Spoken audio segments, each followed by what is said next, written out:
Noa yade ebra osa Sompa TV anwumre yen kase boya etwato a yade ebra wo mampani abede eche Dr. Alhaj Mahmoud Baumia wode atodwa ya wo kire se ebra son se tumi ahodo aso bi bedi o mampani a yade ma no ne hwe na yade ho nsem no ekofom kakra na ensem pi na waka ede afa ho wato aso akyerɛkyerɛ mu se o man mpunti ohise ya eto aso da se ba ya obi ntumi nsesa no nso no nyame ya ado na Ghana fo eto aba no de ma no a obetu anamompi na wode afa hom na wahini bi de atodwa ya wo kire se ebraso sa wose yenya adwen ene nyansa ne abrabo ekonkan na nyina no kire se betimi akeka adwene de abom na atumi aboa ma bibia atimi awie peyo ede amano sansemo nyina no yede mo nkyerɛkyerɛmu ebra ye mame exla woguso ekufo ena kasai na wode nsɛm bi atodwa efa adwumakuo bi ho na adwumakuo no nsɛm a wode atodwa ne anamonto bi a akɔso no anwumre yede mu asɛm ebrɛw na wode atodwa ya wo kyerɛkyerɛmu sɛ sade niema esitie no aban no ede style bi eba ebetumi aboa pa ama network ahodoɔ a yedidi dwuma ɛwɔ ɔman mu no yɛbɛhwɛ na yɛtumi ahyɛmu kena ya ɛno soso ho asɛm yede eba ene ye maame exla wuso akufo woguso awo kasa nkane no de fon ama kyerɛ sɛ manfo afra sɛ ya wo pagya won saka nsɛm pii na wode afa ho yede mu asɛm ebrɛw yewura Alexander Afenyo Markins na kasai sahene ɛwɔ dom kɛse no afam Ghana barase bedwamu na wo kan nsɛm bi ɛkyerɛkyerɛ mu sɛ sɛndi samanyako no ya ɔmo yɛ dom kuma no so ɔmo dwene Ghana ho paade a ɛbrɛ no anie adeɛ bi ɛbɛkɔ so wɔ Ghana barase bedwamu a ɛyɛ aban no adwuma nhyehyɛ deɛ bi egu akwan mu no ɔmo hwɛ na ɔmo support aban no sɛ bɛyɛ aban no betumi abɔ saa nneɛma no pɔ na atumi aboa ɔpanimpa bi ɛde atodwa a ɔkyerɛ sɛ ɔmampani ya bɛde eche Dr. Alhaj Mahmoud Baumia nyame yɛ adom na onya betena kunya kɛse no so bra Ghana fo ato aba no de ama no a kwampa bi ɔbɛfa so bia na ɔbɛfa so amo man no sikasɛm atumi agya na so abusuansɛm no pii ka ho a ɛna nwumre wo hwɛ Sompa TV so no yɛde ɛbrɛ wo Sompa 93.1 FM ɛwɔ Kumase Sompa 93.1 FM ɛwɔ Kumase Sompa 98.9 Sompa 98.9 ɛwɔ Sunyane ahafo na feso ne mpɔtam wakanya kwa bro no mane chiame ni monom ne abusuafo no ekuramu ɛwɔ hɔ na wokɔ Sompa 90.7 Sompa 90.7 ɛno ɛwɔ bono na po ye fam kransa tachiman kentampo ene ne mpɔtamu a apamdada ne abusuafo no soso ekuramu ɛwɔ hɔ a enya asam keto akura nwumre yi me kai wo say ye live ɛwɔ Facebook ɛna afeso YouTube no so ye dwuma betima di achi ma wanya bi ahwɛ ma wanya bi so akenkan ya ho asam nyina no brepam nyame ya atomo ɛde wadwenkyɛ no ho adwuma so ebigu akwan mu na ɔde afam nwumre yi me kanfo na me de ma wo sɛ asede wo mu biare de mamizo 5G de ya frane de yamfra ye 3A Herbal Center de Koko Master na badwa so e ma remfisa 21st clinic e fra so ne sciatica expert no wona ro manwumere sinkunwa ya de nsam no bro na kwabra kese na nwumere yi woni me di ehyiamu yi omampani abede eche Dr. Alhaj Mahmoud Baumia no na ekura Frank Adiama ndi samanyoko no anasa MPP amanyoko no na wode atodwa ya wo tere se nyame ya adom na Ghana fo eto aba na de ma no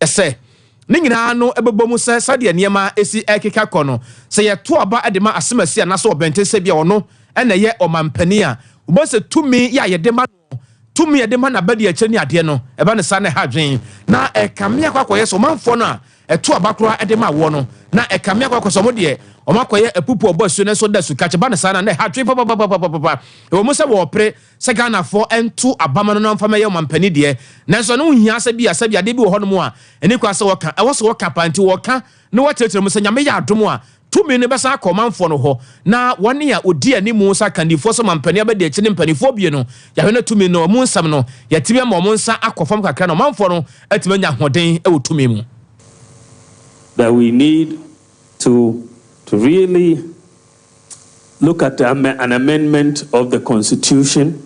Our Constitution has been one that is served us very well over the last 30 years or so. It has served us very well, and it was built to provide us political stability after the turbulent years that we went through. The focus of the framers was, if you see how it was put together, is more to provide Ghana with political stability. But I think that we have attained political stability. We need a constitution that will provide us with economic development. And so I want to see a review of the constitution with that view, with a focus on economic development. And also, we need to reduce the power of the presidency. Even though I'm running to be a president, I don't think we need to have that as much power. We need to give some of that back to the people in the context of this that we're doing. The other thing is that we should all, as political parties, try and buy into a national development. We Omampania Badia Dr. Alhaj Mahmoud Bawumia one ekura franka Ediama NPP Amanyoku na Dwumadie no ase close actual for penny Dr. Isaac Bampo na ono so wa setrese semua Dr. Alhaj Mahmoud Bawumia eka no otuche edema no. To believe that he's got good intentions. Well, we'll see what happens. I'm a civil servant. We support any government in power. So whoever comes, will support him. But these are great ideas that will move the country forward. We spoke about pensions. We also spoke about conditions of service in the public services, especially this apartheid system of salary administration in the public services. We also spoke about political interference. And we also spoke about what's happening at our district assemblies, where the MC has got its own task force, PM has got his task force, has got his task force. And these are issues we want to address. These are issues we want solutions, both solutions in the manifesto. It's a move in the right direction. CLOSAC as an association, we've spoken about the Presidential Act, which we say it contradicts the Constitution. Well, if that's what it's going to do, then I think it's going to move this country forward. Well, too much power in one person. Edaswa ejinamu ewo sansensem na Omampani abedi echi Dr. Alhaj Mahmoud Bawumia wode atudwa ya wo kire se ebraso Ghana ba bi yeduru no sie nyina no yenya oman no empuntu nhese ya eda ho afebo se party A na teso a na nyame ya adom na bia wo firisu na foforo san ba enya de se foforo na wo ba no wono so betimi de adwen foforo bia san beka ho bibia bo se ade na da ho no a se ade na party A sha se na wanwi a nyame ya adom na bia wantimi anto so na bia party bi nso ba na ono nso ato so nyina no yade betimi abo oman no ma empuntu mapa ye hwe no yensa etumi aka. The thing is that we should all, as political parties, try and buy into a national development plan. I think there are various broad contours of, in areas such as education and health, industrialization, environment, and so on, that we can all agree to as political parties, so that we can amend Article 87 of the Constitution, then, and also the NDPC Act, to mandate our manifestos to go by the agreed contours, the broad contours that we will have agreed and have consensus, so that it doesn't matter which government comes in, there will be consistency in the implementation, of education policy, of health policy, and so on. So you don't have to go back, come again, go back and come again. One government will come and it is 3 years senior high school, another will say 4 years senior high school, and all of that. The inconsistency doesn't help our country. Abusia da so agyinamu ewo Omampani abedi echi Dr. Alhaj Mahmoud Bawumia ne nsansa no mu a na okopie mu ewo fraumantam ma wone fraumantam na namo atena nkonya badwa ye wo ho no ekodi enkomo ene mma na kwaba pa ekwa sonko so na chese na esoni na numu ene omahwe ye wo afaga na nanomo atena nkonya togbe hodo ya wo toso enan na togbe hodo kasaye mu no ode atodwa ya wo kire se ba bia Ghana edira sesia no ye hia adwene ya ekonkan yehia aniya ehunu ade wa kiritiri na yetimi twe eba animu yehia adwene nyansa betumi aboa yempa ma empuntu mapanso etema fa ne tampa ade afra Togbo Mamao, I think we have all heard the very progressive and forward-thinking ideas and thoughts that have characterized this visit of His Excellency the Vice President. You and I are agreed that this country needs to move forward. We need progress. We need economic development. Let us listen carefully and ponder about all these suggestions that the Vice President has made. I am not suggesting any partisanship in as far as this is concerned. I am talking of the country called Ghana. We need Ghana to move forward. These progressive ideas ought to be made to bear fruit for the good of this nation.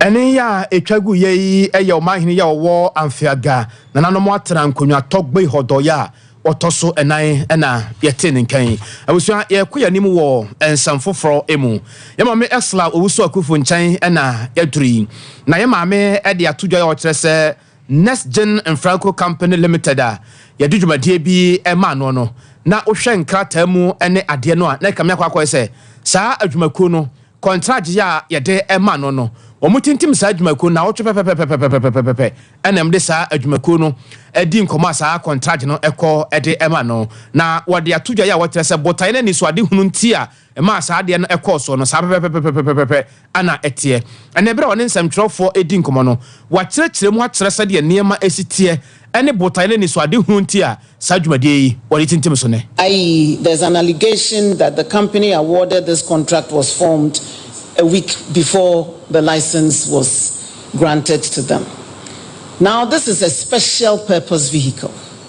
Once government took the decision that we would use a neutral infrastructure company to deliver this service, there is no existing neutral infrastructure company at the moment. So it had to be specifically formed for the purpose of delivering this service based on the strategic policy decision of government. And it is born out of, as I indicated, our past experiences. And that is why we chose not to auction it. I'm sure the finance minister would have been happy if we had sold it off at auction, collected our money, and moved on, without caring what impact it would have on the sector.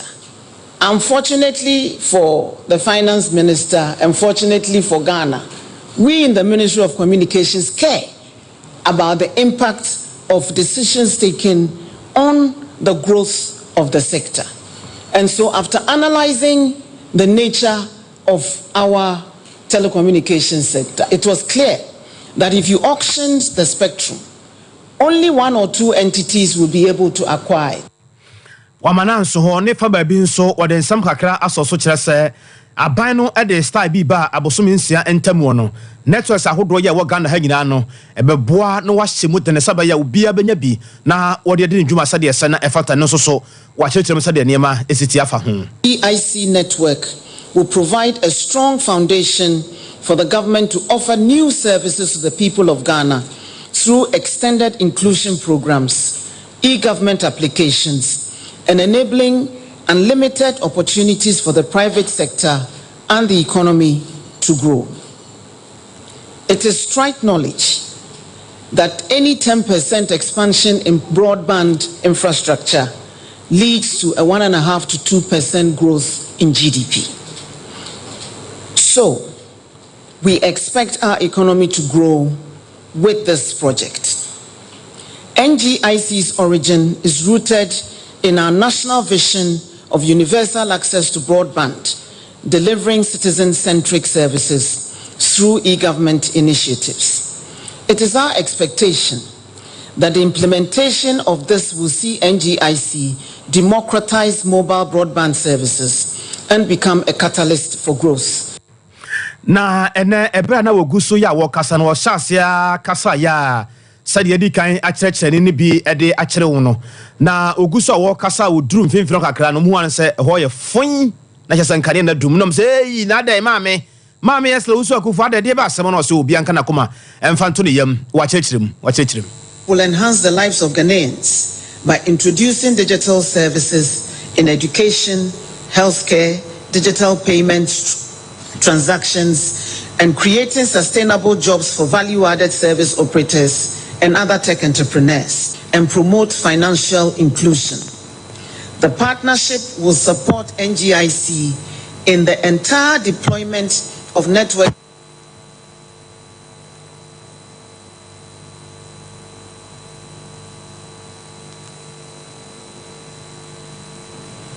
abusai mame esla usu akufo na yetene nkasa de ehu se ne no gina ye no ebra wo kasa nkane ne edum ye no ehu asam ne ho adanse de ne bi ne de to afide no so a wonya bi ehwe ye no yeru Alexander Afenyoma Kens ono na kasa wo majority leader wo de atodwa ya wo trasa se ndi samonyo kunu ya wo ye dom kuma no wo mo trasa se wo dwene Ghana ho awia no pane na dwopa de a se ko ba se bi aban dwumade bi ekoso wo Ghana mra se bedwamu a wo so hwe na wo ko eboa saba ya ban sese ne ade bia no ebetumi akoso ade bia fa dwade hu ebetumi abo man no kanko ene ne yoyo mu bia no oso hwe na obo aban no sa kwan no so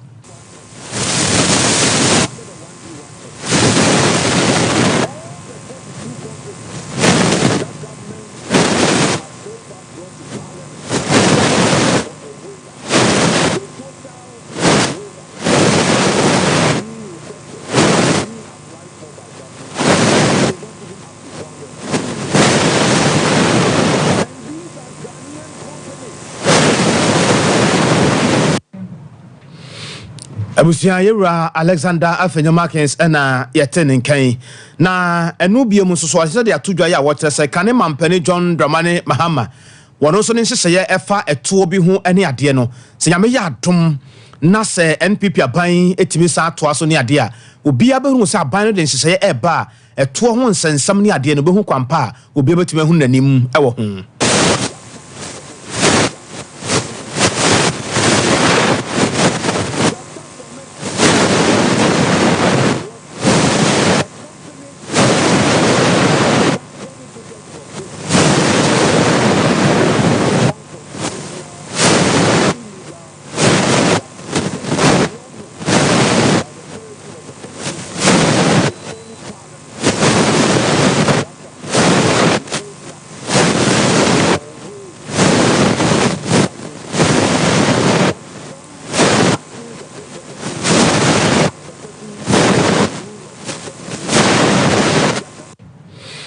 abusia ye ko yanimu won samfo from yewura ya wono eyopanimpa abadi akire Dr.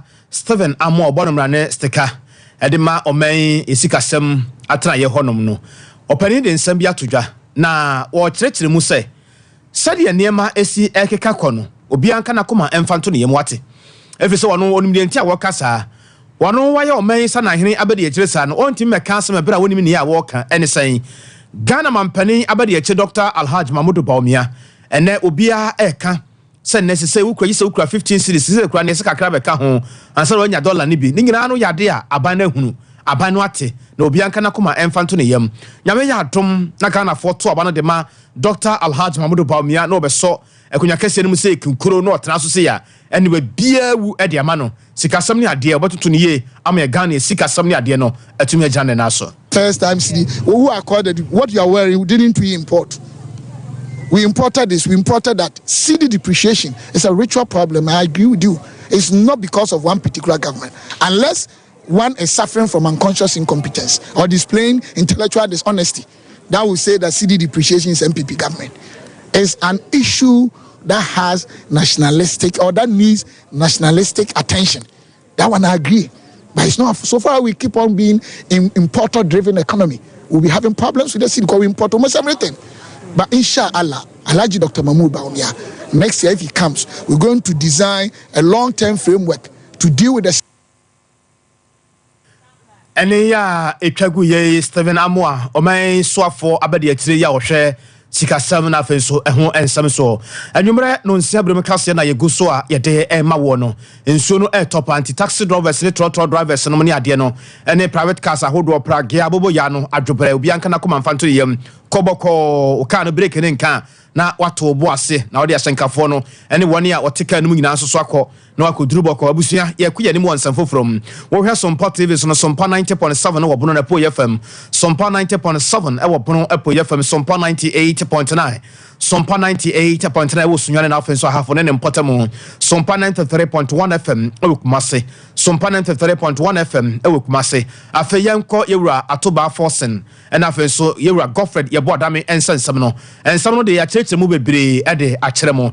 Abusu se ba bi ya beduru ene se Dr. Atoba forcing e de atodwa ya wo kyere se watworo na wone ne mra animfo adi nkomo ya kyerɛ sɛ watworo de akɔma chief justice sɛ baabi asɛm no yɛdi ya yɛduru no wɔpɛ eba TV so sɛ ebi a memfa ne sɛ bi ɛkyena no nyame yɛ adomo a wɔbɛkɔ akɔdi asɛm no a na aba Sompa TV so na obi anya bi ahwɛ ɛne saa na wɔpɛ sɛ ɛkɔ no firi sɛ wɔpɛ sɛ ohunu sɛ Ghana fo bia ya na nidi saa ade no akyi no ene saa nsensem no a ekɔ so fa ambulance ho nsensem one wo gyina emra anim no wɔpɛ Ghana ni bia ɛte ase Ghana ni bia hunu sɛ ade no a ekɔ so no awia bom na wo bia enkogyina nkwantana bia so sɛ bi amu asɛm no kom ama asɛm no ankasa ja heda hu ba bi potea ekosi ye ebia mu nso wɔkyerɛ sɛ wɔno de ekeka kɔ no nyinaa no ɔno wo hunu sɛ de nneɛma esi ekeka kɔ na wɔyɛ din sɛ de wɔgyae asɛm no de ma ne mra anim fo no wɔhwɛ sɛ de mra anim fo no besi aka asɛm no akɔduru enti nya ade sɛ obetimi aka ho asɛm bibi nemom no ade wɔpɛ sɛ wɔyɛ ne mra anim fo no yɛ de ma no sɛ watworo de akɔma chief justice no nyame yɛ adom na wɔkɔ asɛnniɛ no so bie mu pɛ enhwɛ na Embra TV so sabaya obia ebetuma hu ba bi asɛm no ɛkɔ wobɛka na mo ahyɛ no nso na wɔtwe mu NDC amanyɔko no abusua wɔtɔn safrɛ nsɛmtwerɛfoɔ sɛnsɛmtwerɛfoɔ mra na wɔwɔ asɛm bi ka de fa asɛm a ɛkeka kɔ so yɛwura Godfrey yɛbɔ adame na mpanifo bi takyire a wɔn pɛ sɛ wɔn de yɛwura atoba forcing ɛkɔ afiase ne adeɛ no ɛno na yɛwura Johnson Asiedo nkatia kyerɛkyerɛ nsɛm bebree ɛde fa ho na ɛbrɛ yɛwura Johnson Asiedo nkatia ano si yapɛ ɛna yɛwura Steven Tim yɛwɔ national chairman de ma NPP amanyɔkuo no so fɛ nsɛmtwerɛfoɔ sɛ what yɛn tena sesa hwɛ ndi sɛ amanyɔkuo no saa momra yɛn nso so yɛ obi ka yɛn nsɛmtwerɛfoɔ adwuma ne yɛyɛ yɛbɛso yɛ manfoɔ so mpanti yɛn nso yɛkɔ na yɛkɔtie nsɛm no bi nsɛm a yɛwura Steven Amoa wɔde Steven Tim de ma yɛ ɛne sɛ hwɛ asɛm a ɛndi samanyɔko no ɛka nyinaa no ɔmoboa sɛ ɔmomoa adenti na ɛne ɛwɔ afidie so sima bɛ sɛ aduonu ensia na mokɔbɔ asɛm na Ghana fo ne wiase nyinaa atibi a mobɔ sima edu nsia pɛ na ɛne no aka de aka no de ɛfa hene sima du ne na aka no ɛfa hene wɔn nyinaa yɛ asɛm a kyerɛ sɛ eni kwa sɛ Ghana fo so ɛndi samanyɔko no so na nsɛm a moka nyinaa no ɛyɛ ntoro ɛne adɛdɛ paa ɛna ɔmo de Ghana fo sɛ bɛyɛ asɛm no ankasa ebetumi ayira enti yewura atoba forcing e de ama ne mna nim force wɔsra wɔ mo adaba bi asɛm na aturu no ɛyɛ mamu no nyinaa asɛm ntɔpɛsɛ obia hwɛ asɛm ne bi na ba bi asɛm no bɛkɔ akɔduru no obia behunu ba bi a Ghana fo nyinaa nso ani bɛkyerɛ na ehuru ba bi a asɛm no ɛbɛkɔ na akɔ akɔsie abusua ɛna kakra ni ana yɛkyerɛkyerɛ asɛm bi mu de kyerɛ mo sɛ last corporal Michael Danso ya yesusu sɛ owura bi agye ne nkwa de afiri ne nsɛm ɛwɔ kasoa ɛhɔnom no Millennium City hɔnom sɛ na kyerɛ sɛ akɔyɛ asɛm paa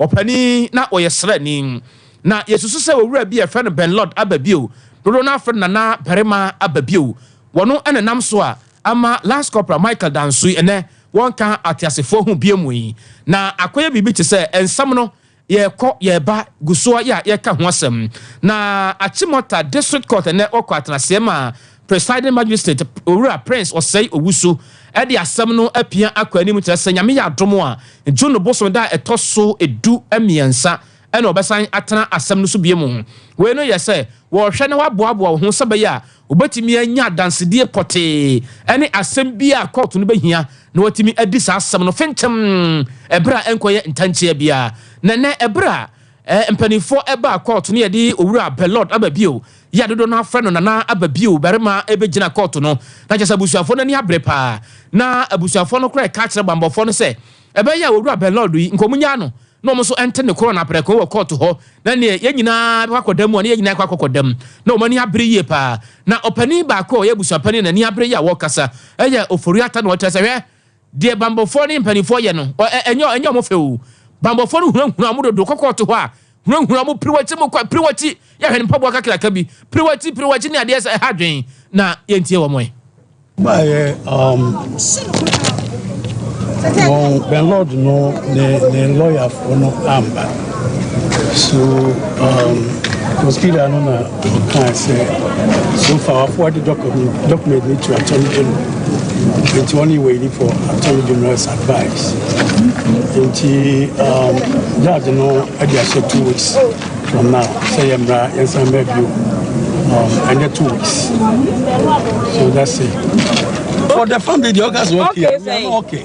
But what we know is that we know that the wheel of justice runs slowly. So for us, we are not happy, but we have to wait. But I want to make a point. The family want to make a point that the intimidation our police service and the L2 family is too unbearable because they are protecting the murderer rather than we the family members. You know, the guys, one of the officers told me blankly that he would shoot me. Obe shoot to me. Yes. Obe shoot to me as a spokesman of the family. Meanwhile, the criminal, Makovan the name, Makovan the name, I'm our dresser, I'm our criminal like that. But we, the family, the Muslim, we want to put it across. Sir, we cannot sit down for Ghana Police Service to intimidate. We will not sit down. And want to put it to IGP. So he should tell his guys that we are ready next 2 weeks. Then they will kill us here. I want to put it across because we are so tired of this kind of intimidation. We are not criminals. Meanwhile, they are protecting the criminal rather than we. Will carry across because we are not happy. Abusia we abusiafo ni be nebra empanifo ekwa atrase na owura osusu se wona na agi osra ni nkwade afre ne nsam be piemu ewasam dibia emu asem no wankasa watebie no na yenua be man ya oya Lance Corporal Michael Danso ya ene wonka atiasefo hu biemu esusu se yero apelord ababio e na agi ne nkwade afre ne nsam wono ene ne maame ba court ho na ne maame de re se wasi enya no kora awo court ho nom entenasem ebo mo ban esiti mamufo adanti na sese basa ya pese ya bisa ye wo mampani bia he believes in the rule of law enti ya kutu sra Ghana mampani sansamun dini within it is a lord wo hoyi ye ebo no ho ban after all ejisika sani atete soja ni baako na so soja ni a wo shatade otimamuni a wono wonti firi ba bitimi ko boni tuo kunu a ene ameme ne omi enu amote a essential for mo hwa bibi yie e say ye nyina ye wo hawo what you say maami ane nsu no si ana ati obatan wono obi mo no ban yo okromfo nipa boni ni within it is a lord way me hu evidence ko mo pe enti yakoto asere o mampanyini na nado dan kwakufu ado papa yenim say ye batan afei IGP Inspector General of Police owura George Akufu dampare yakoto sere yenim say won so ye batan afei na batan ye mu otia atoni general yakoto sere say won chase me no batan ye mu afei CES Chief of Defense Staff won kabi mai obia okabi ewo security experts I wa manyimu Mr. Adam Bonano ya bobia di ema a lawyer for kabom ko wa manyimu abata ye so mote na sa obi betiti ne bo video ma hwe ne ba akọ school ni asa tete na be soja ni obobo manyina ho ban na so no te ka mu onye abone na so bitumi tutu okobo ni tiri wutu okunu dia ani ayan me no mi no temamfo asantrofo aya na mo pese wutu rasem monkasa monkasa o na ye bra what you say enti say ama family ni ho na so owura George Akufu dampare papa ni so e bad time pa we dia papa mi hu ye ana nsema ya keka wa bonten ya nyini ana ya pesa ya jiji enti enani ni chinya owura George Akufu dampare o se bad time o mi ante ni o mi abusu for ho o mu metie ye so asemi ya ti say police ni pa abusuan we ya maame ya ne banene wonka atiasefo hu bi mo Lance Corporal Michael Danso enaya wode ne ba ewiase na yete ne nkan na kwan a owuo no fa so ba ya cheche mu de akere wo se na ya asase ya akere asase hu nsam wa ne amayewura Lance Corporal Michael Danso wonka atiasefo hu bi mu yi opani a woton asase no de ma Lance Corporal Michael Danso no owura Patrick Winibod Ndego wono so ode nsam kakra man sam trofo sei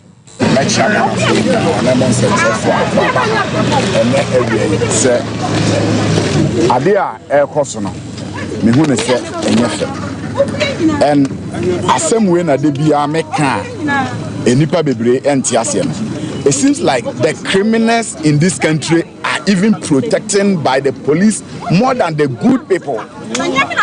Na ebasa areho say police ni timi bie na no ka say obebo busuani tuo because na nsunu mu te ema I mean say oya ade bi enye kra na e ya botre omo nso nya ade bi e bro so na de mesre IGP dampare say IGP asem we baye e foroforo kakra mesre wo say ma ohun mene so na ma pepe ye ene no kra enye den enadi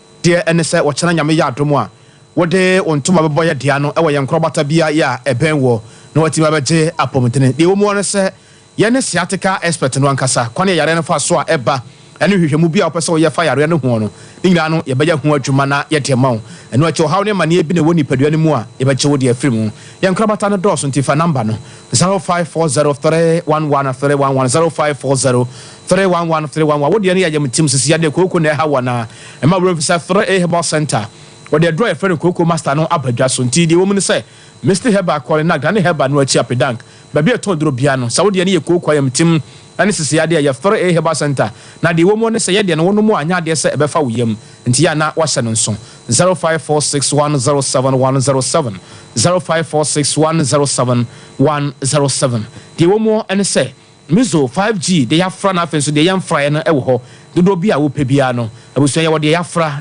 for all your programs efie GB course schools no monye bi ko chema nkoda no ne ade a dwamfo no obia enye Mizo 5G ni bi na emwam na ofre 0246 270221 0246 270221 ofre number no dodo bia no wonsa ebeka abusua ya koya nim wo ensamfoforo emu.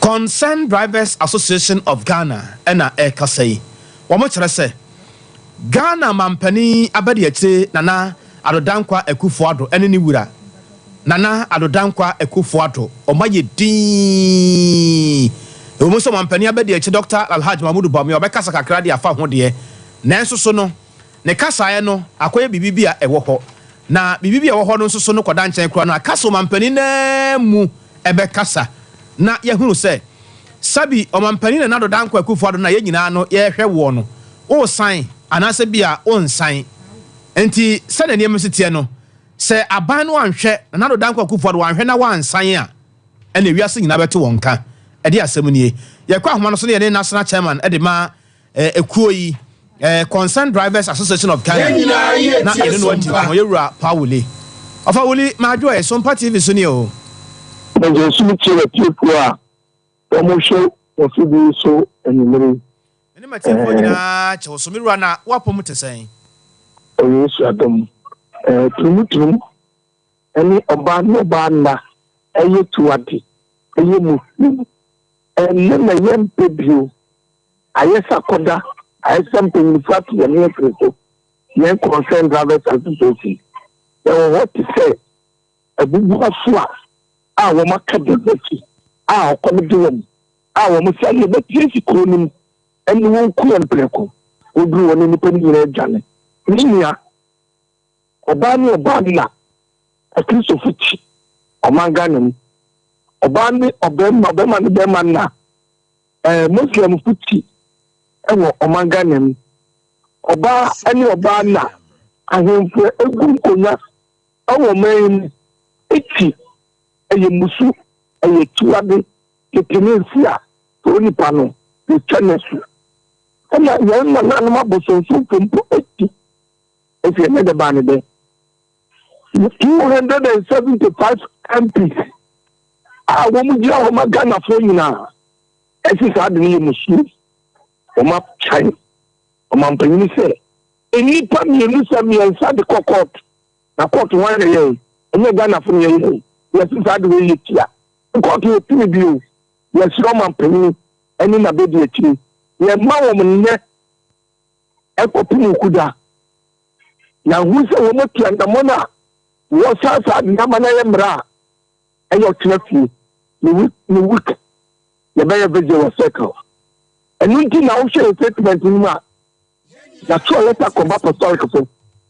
Ghana apostolic. The true letter come up Pentecostal. The true letter come up Presbyterian. The true letter come up CSC. And the true letter come up Yam Papa Duncan William. And Yam Papa Osubempa. I think we know. No one traffic. One for my body. And when a new yam. And in that machine, I was soon say, how do we hear to have this? The book Ronuma, a book Ronu, a book Ronuma, a nipper woo, a book Ronuma, Yamidi Gabba to Kronumi. And in anyway, but to Nina. And in the end, yesterday, Oman Penny, who said, the fight is the note. And in Pina Bahino, who be a sondan, who knew a baby tree, meaning a Muslim play.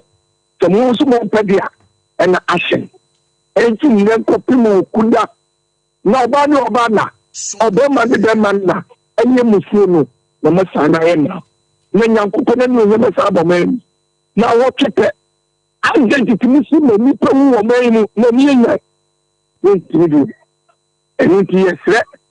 That's a penny for you now. No for my too. That's how to be like that story. And so, Jack, when you Oman Penny a baby so. Now I say court to Kuna was so. When they say court to no, I will say you must share some. Engineer and cow bedroom cry. Engineer and you too. And into one need to one over side. And Yamra. I got a phone for him. I think you want here. That is a fit in the family. Mira Wuli na ekobase bia ukwada na modiama aban ne du na se bia aban no wamfa ne nsa anhye krata asese de nyina ye hwehwe no a free ho kɔ no de na ye hwehwe ni mu biem your first step that try to know na wochi the bear video o come kuma take it bia be so can red the bomb pass in yakufo ss kuma prima na asu ni mu a asu wontia ni le to mania the basel pesika na parliament ko a wotni from that na na the Pacific Aditi, your junior Sicana detail in Yagopondia. And also the baby is down by my master yet to and sign. And let me see among penny. Hey, we'll see the Lord on Mirano Yokofu. And it is only to say the battery is the Lord, yeah, the catcher will say, and read here. In Yakura, all the men not, for them tempt me. Too many can't tempt them. I remember, and that's why I do. The best can make a quattro. But when you let him, the one sorry, and the Ghana, the Moses about otherwise, on to class. Ora Wuli, would you say Bibi wo honti, and a man 1 penny on pesa obesayana, would you say Bibi wo? And look at this on Yanabeka. And not yet. This come on penny, only in a baby tree, a baby tree, but also you made. You made any financial. The meeting. Now I go parliament. One go parliament. Now I don't could be. And the meeting, you're not about to find out that. And this also you make it here. No new meeting can hold no demand. No, also you're on the ground about driver. Don't be in the blackberry. The boss make me here. And the other catch on the plane or car not to say, or gozy. Mount traffic. And many are. Yes, see, after and question now what to come out to you. No more outside. Magana and Yana. Concerned drivers, Mudobe saying. Okay. What can we? The cap concern, I didn't hear me talking, and you can't watch him. It will count me. In Yanko so count me. I know about to be. I see any country to know how much I see saying a video when you know about the time here. In town, but you have been and in the say yes. About you, I would do a machine. I also see Nippon who could take down money. Now, Obin so Cassa, Sadia won't Cassa, more Cassa, I will burn Yankopon. Or rather, so to me, I dear Unaya, Sadia Nimuno. Now then, and Camon find Yam Pai Bonebi and Camun soon were rather so the morning na na mo nso kende ma na do dan kwaku for na adwen sesa na ka de chen ya won san chen se bia asemu boni dia se bia wono na asemu ni san bi sa na meboa mame minia bema kay me ena la du tobu ena kemi ya tobu tuna driver ni police action kay me na me ko try insurance ena entity visa kwa nda police action endi enna me na se mi sai ayo no man penin na so sai endi pai ba na ya ba da Friday no asa Friday no to tumi tra o ma wale edu na onyanko na boss so tabe no e mushini na yeni ya ba ka fa na mo bo approach for amane approach for ka bi sa so na ye bo mbi ya ma o me ka sana na mo bi alete na je kwa na bi mu dia ko sa kan e kan na ni pa mu so and then I say a and now a chain. In the time you reply now your coin. Now I'm say a dinner at the throne, and you're qualified, and you're the command. Minia, sorry, meaning I am sorry. I dare you to what it is. I dare you Musudia, Yansu Tosso. It's enough. I bloody use you bet your suit. What enough? About this idea to me. I could not cry. I was under Pamela. Into India. And not be a say, let how John cry. I was saying, Musu. Minya Bema, we know you're down and send a little happy. Said, let the new to come. What's a baba at the end, no burning coma. And not be done boy and maybe. Now say, a burn money, burn mamba. In the permanent, that's a line, and the court. A man can't now with talk or something. Let us ask him, say, you need that for your catastrophe. They can't pray. Come up in the sorry. They sad ways. Let's see a man made Juma and never watch now. On my penny, the wood here and near. I'm on the other day, the wood here and near. Yes, that's what I would say. That's another court to this. I am in a massacre. The woman of Massacre. And the minimum sign, Nadana Christo to say, yes, preso. Then a Muslim to say, one preso. Then a to say, one preso. Then a Busso to say, one preso. Parliament, 270. What was that one preso? One cast one mutu. What's one preso? Argentina, in the coming sapper. And to be a man, it's because of what and you two a day. Yes, he am preso.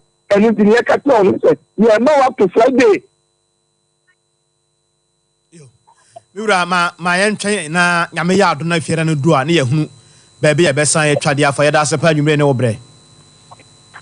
Powerly and yetin can concern Drivers Association of Ghana no more cultural band say any esinisi obesan one sign in term na Ghana for whom money montem and you may yabaton krata no yaba na yaba nsem pia ka kira e de beso so de amamo 21st clinic yes sciatica expert sciatica no o nerves na wo to ase na fa wo siremu na fa wo nansia besi ase ho no se ho techema eno ene ye fa ne sciatica na etimi bubu o to ase ka wo se dwe wo sirem wo je ho ba bia enye na no na 21st clinic ba ye adwuma pa wo mu ye ntia baso bo ma je ne wo Ghana ha ene amono ne enya asem ketewa Womuji international awards ahodo womuji local awards ahodo na anu nso na womu be the only sciatica research and treatment center in Africa bibrim hano ebi ni baby a gise 21st clinic nkoa womu de bibiduro ene besa o yare no masa de machine aka ho eya yare sabia yare bia wutimi de ko ne mama ade ba ko a woma gidi womu pa no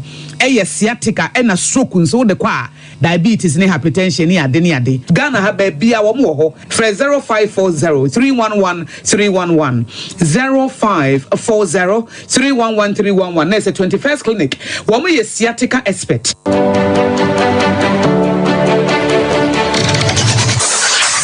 Introducing Mixer 5G Sparkling Drink, a whole new refreshment in a can. Mixer 5G is a tasty non-alcoholic drink. It is a perfect companion for all your events, including parties, weddings, and funerals. It is made with green tea, ginseng, guarana, grapes, and grapefruit.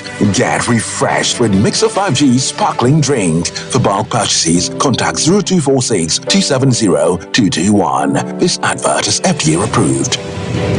Brakasa ye duaba waso a ne dwumadi wo nipadua biara pom den ene na brabo mu ne hia yi pa enye brakasa nko nuaba ne nhaban bi te se kwawunsusu a abonwono ne dia akeka ho no kura enwanunu ahodo a ekwa animu yi ankasa brakasa ne sa nuaba yi binom ne akeka bobudi afa abefo kwan so a ye de aye brakasa powder brakasa powder siesi nipadua na abakwa ahodo no ho ban afri mpani yade ne yade ahodo pi ho fa enkodate de ma baako freduane anopa ne anwumre anafa enkodate de ma baako woni nsuhie yeti anopa ne anwumre wobra wodidi awie ubenya brakasa powder to Kingswalk Herbal ne Heroes Herbal Accra Okesi Drug Lane Dani Herbal Kumasi Mensa Takrade Mose Pharmacy ne Greenlight Pharmacy Sunwane Cash and Carry Supermarket Asantua Herbal ne Bibidro Depot Techiman Sewa Herbal Mampong etufo mfre 0550 19 15 14 brakasa powder aduane san ye dro FD ahwehwe sankratu emu agi atum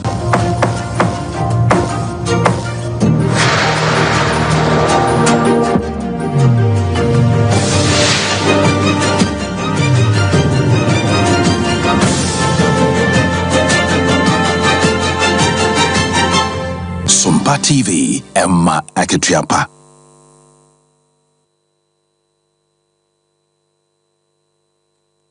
Education service aka ediabomu ebre na wode dwumade ne pompon so nyina eba na wiye ewo kentenkire ye no ewo atwema kwagoma mensenem wo asante mantamu na eye na wotwe dwumadie nyina eye se ye nua maanom ekọ emfikire kwane a obefa so obetumi asiesie ho sebe ya won ho betumi ate no nkofa yarewa bia emre won ho na sabi wongu ho animu asenso ewo badwamu dwumadie no ase no ena panimpa edema Obapa Development Foundation na adwoa a window wade nsam tudwa na wotrese oba de oba wo mu a ehye ne sa ye ntine nyina yenhwe na yenko maamo asebe ya se manu duru sa akwantu no mu na kire se anibere abapa ade bia obetuma ye de abo wo ba bia wo sa akwantu kro no mu no wo ye boa no a onyame behira o eyeda oman Ghana aka ho ewiase nyina eti saa afofida no eda yedibo ensabu hu dawro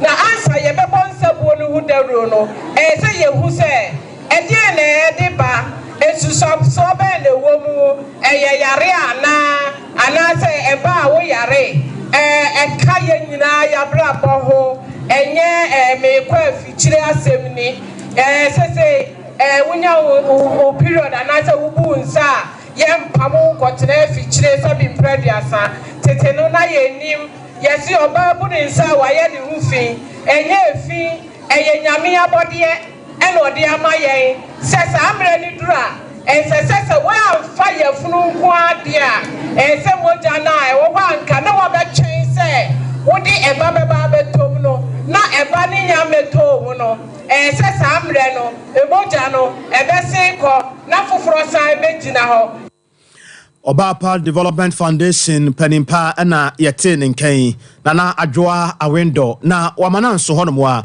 woto aso ekyekire mu se sekoba se bia wo be mana bia wo no ba wo classroom ni ade na hu so wabu nsa we nya ade wo sese bia mo de sere oba no na eba ne sa no na ehadwen na enu achi hana amponsa ya kire se mantam no mo na hwe ema engumasua ho ade eso wono so de nsem kakra atudwa kire se ebraso se akoba se bia so ba bi ne bosomi no duru na wo se bia wo siesie ne ho a onya ade ansiesie ne ho adane a majai school ni ade ne sa nya no wo se hwe na yetwamu yes the whole rating the district officers MIA almost challenges are almost the state the challenges lay who say the stations and a better hygiene they have some proper challenges so the way I know before we start on the right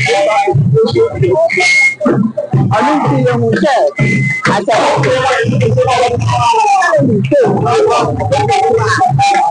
last year girls education and na yema amiachi na director Ghana Health Service Era Joseph Adomako wono so de sam kakra atudwa na wokyere se wono kra wakai afrase ne mu no obu nkonta be di akere yen afrase 60% and family planning acceptance for her ana de to so bio ye ma wo fa afuru ko clinic ye nim say na mredi o ba fa afuru ade bi o be ko clinic na so ye clinic se wa ha no e ma ne nta na say clinic bi ben next one ko ama midwives no this is a butu a walk our najwa next year do kuma midwife no oni hu abakwa sembia tina oji ebedi etina na minsire sika minsire ka minsire hwe ye minsira ni say fa e mark jamudi e kan dwumedie enja asa wo ba na wadi kan ami yeshi ase na otwi kura na bi yesi wa ne ne ma wo madura wo mfie so no ehia no wadi nkomo ye hia so mo fa afura mo be ko clinic ebe Food and Drugs Authority mpanifo na de dwumadie bi etintim so ne nyina no eyese kwane a ye befa so anuane ya ekoye nipadua mu ne behwe na yatumi abɔ ho pan na enumo no na Deputy Chief Executive Officer and Corporate Affairs Manager Edema Food and Drugs Authority Royere Yvonne Nkroma ono so de nsem kakra ema na o kyerɛ sɛ ebra so sɛ wo se etu anamon bi na anamon wo se etu no sɛ ne wo se ekɔ no.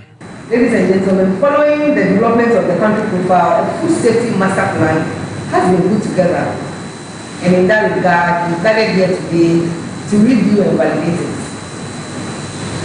It goes without saying that every stakeholder here present plays a key role in the food chain. And each of you here, I believe, has been invited to be part of the process because of the particular expertise that you each bring to the table. It is expected at the end of this validation workshop, your technical inputs and discussions will yield great results leading to a comprehensive document that will be adopted for implementation, which will go a long way to promote food safety in Ghana. As success as a country, hinges on collaboration. Na enuachi yewura Alexander Kwasi Akwa ya kyerɛ ono na ebegyira mu edema opanimpa ya woyɛ soafo be de kyerɛ ohwa pomde ho nsɛm so na nka wo sɛ nka oba na so bibi nso esankra mu amwantimi amanti Dr. Mrs. Joycelyn Aze ono na ebegyira mu kasaye edema no na ensɛm wo de tudwa no ekyerɛkyerɛ mu sɛ oman bia no sɛ wetimi akonanimu a aduane nipa no di de kɔ ne yam ne ho nema no ɛyɛ wɔn toto na sekora wa kyerɛkyerɛ nsɛm kakra kyerɛ yɛn. Review and validate. This plan is the product of a comprehensive self-assessment of Ghana's food control systems designed to generate locally relevant evidence, identify gaps, and also provide actionable recommendations. Mr. Chairman, our goal is to systematically enhance food safety across the country. The Food Safety Master Plan is our roadmap, guiding us towards a robust and reliable food safety system. This document is a result of comprehensive efforts from food safety experts nationwide, ensuring it reflects a broad range of insights and expertise. Ladies and gentlemen, today we come together to share our ideas, offer contributions, and suggest improvements to this critical document. By the end of our discussions, I am confident we will have a valid food safety master plan. Na enuachi senior programs officer ewo Africa Union Commission ya ewo Ethiopia owurayire winter center yehu one also den sam kakra MINC. Safety is actually impacting a lot of people, the health of people, trade, economic activities, and also agricultural food security. Hence, I've also shown the economic impact that it's having on countries because of low productivity, etc. So these are, I may not be able to give you percentages, but I can give you the numbers. Over $110 billion actually being lost in low productivity, etc. in low and middle income countries. The other issue, as I mentioned earlier, also aflatoxins causing about 30 or more percent of liver cancer on the continent, hence making this a very serious issue. Madam Akuya Ejewa Dodo na Bodemrane Akubles ono oyobia wɔyɛ adwumtoni ya wɔwɔ United Kingdom na wato nani na ɔkyerɛ sɛ daabi ebere bi pa wɔkae sɛ obi ka asɛm bekyerɛ no pa sɛ nani na bere ɔkɔ gɔ so yɛ nani ɛkɔ ha no sa na kyerɛ sɛ nani ni gya no edumu a ne sa yɛ nti no wɔnani kyerɛ mu ɛwɔ gɔ so eye clinic wɔkɔ hwɛ sɛ de nneɛma esitie na bere ɔkɔ pie mu wɔ hɔ no na kyerɛ sɛ nyame anim nie na nneɛma wɔ fam dan no tebea ne adeɛ no na wɔ fam papa na yɛ maame atutu anamɔn ama kyerɛ sɛ wasoma nkɔsoɔ hene wɔ de ma gɔ so na nanom atena nkonya na ya wo badu duku ka kyerɛ sɛ onkosi na namu na onye bibia emfama no ɛwɔ gɔ so eye clinic no ho na ebra bibia ɛkɔso no na ya wo badu duku ka kyerɛ ya wo gɔ so nkɔsoɔ hene ɛde nsɛm wei ma nsɛm twerɛfoɔ sɛ gɔ so fo ɛwɔ aside bi Sompa na mde ba mago so ni do wa asade se ma wo hwe se di ewie mu sitie because nsuo koko no eno na ma ankora ye ma bago so aba abehwe hospital no ase mi na team ene ma bi wo ho a copy kama because we more competent doctors for what infrastructure that's why man force because I clinic and say time is so more estimating so ko mo de machine no kura ka ho a nka machine nke to bi ba bi si because na ya ye krado se se ye I clinic no e ma no esi ntinia ma wo mu ka kire wo ho ene ma cost ye be 3,000 pounds fan se be 60,000 to 600 million and yes ka dia so ene de man ti se ko mu di shi mu se nka wo mu machine na wo mu ne hwe ni ya be hu Goson koso hene eno nana ya wo badudu ku kachire na ne kwakra mu kran Dr. Pani ya wo ayresabia ho Dr. James Ankama ono so USA specifically lens when the enye be more lens be more here the area no so we general eye cases and nyame adom na the last 3 weeks to a month yenya ophthalmologist doctor and so specialist in eye care. The Obehu has him, the million about first, now my now was back. Not by a surprise. A timely disease accommodation. Yeah, will do myself. The accommodation to a bank of by a company. I don't want to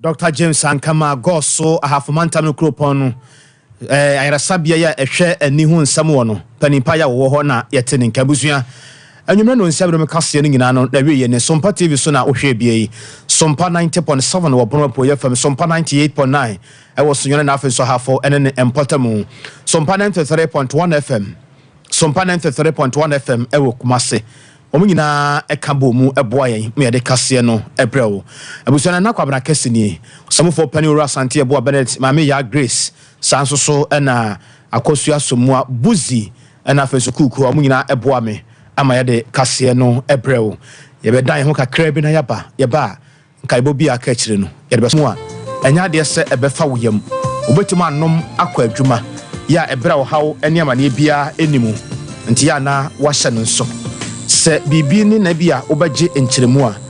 0546107107 0546107107 wasi yansanka na yemfa nso soso ma wo se wodi ointment aba eye adwuma nwanwaso pa na sa ointment no a wodi aba ni nyina kire se rashes bia ese wo nipadua no ofoka kakra na wo nase apegya na ntamu apropro ne utunyu a ebubu ene infections ahodo nyina no wo ya hu adwuma tunya bia anwumere senso wa ya adwuma abre na wo kofie no na watete bi abo waposo ona okro no ene wasade 3A bam aba 3A bam no eba ye no sisiade ehunam ya akiri bremo ne wo nase apegya bi tipaye pa ne nyina no ebefiri hodi akọ o 0546107107 na wajew so Obo Heba a Medical Research Center efrel se kawakuma to yem wate se ade a eha wo honam nyina ye woya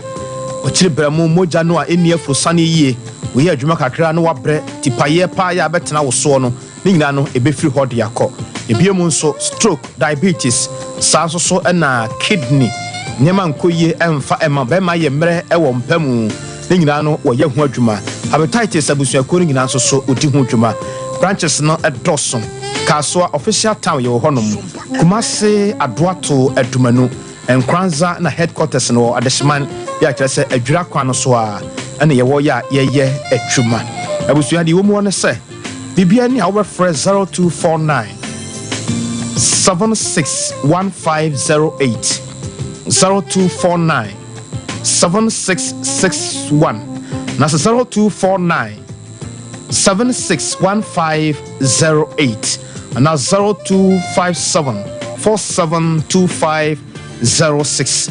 Was he encounter or say what the precare powder no swab by Jasua, Ingano Eboa, Ubu Kwana Nakuma no Faswa Ebono, Emoye, Ubu on Swan Bones and Nan and San and Nasi Ayeti, Ingano, a bit free Hodiako, Moa, Maffa Fruno, a Babuamo Pa, a Babuama immune system no, a to me acronym. Na Babuamo Mojano sweat to me a dear Fusana Bia. Ehia semo janoko na timi aboa wo sanso so na wo se yen kankyere wo se wo de woden herbalities no so aba ya kyerɛ sɛ we nu ɛyɛ enubra hama kroten ana yɛ de aya wonya binom a woden herbalities no ɛbɔ adwuma den pa Westpens na bɛkɔ bɛma yɛ mmerɛ ɛwɔ mpamu adeɛ bi a enkoyie oba eduru sɛ wo to kosua no ne wo nsabuo no ne adeɛ no enema enkoyie emfama wo menua bɛma ugu nsuo na wote ya wo akyire menua ba saa na ɛkɔso ho ne nyina no ebefiri hɔ de akɔ obi wɔ hɔ no mu a de bia no ɔfa afura na nyense no asububu ho a na asɛi ne nyina no yade a ɔboɔ heba a medical research center sɛ yɛn kankyere wo sɛ anwumere yi a wote yɛn kan pomɔden na ɛne omu ni ahyia mu wo bɛfrɛ mo 0257 472506 na nkyerɛkyerɛmu ne nkɔmmɔ bi a wɔ hɔ bia no ɔmaboa wo ama yɛtumi adi ama wo hawo ne amanneɛ bi a wo nam mu no yɛagye wo de afiri mu no anwummerɛ yi na nakwabena kɛse na mede nkaebɔ tawu yi ɛbrɛ wo ɛbɛsɔre so mu asɛm mpa nnipa dwumadi no polisi bɛrima ɛne abusuafoɔ no abɛtoa so wiase deɛ asɛm hɔ yɛ mpa nnipa na mmom nnipa ɛna yɛ na ɛpɛ ne ho asɛm ɛda wɔ ase ama wadwo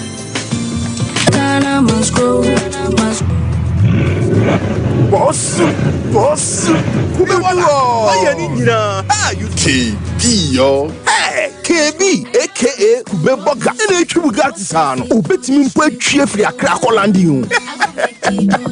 KB Sika